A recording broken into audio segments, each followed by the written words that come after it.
the assembly area, operators put in multiple parts on the motherboard.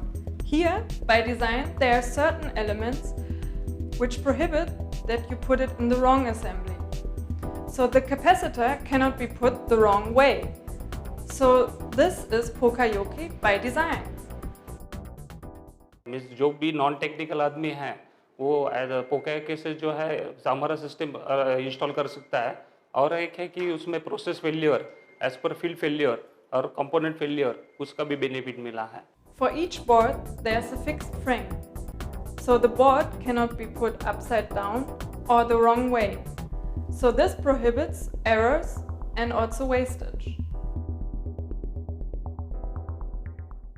तो ये process failure की वजह से जो है हमारा मिस्टेक फील्ड पे नहीं जाता है और component failure because of mistake proof वो कंपोनेंट फेलियर का भी जो कॉस्ट है वो हमको बेनिफिट है।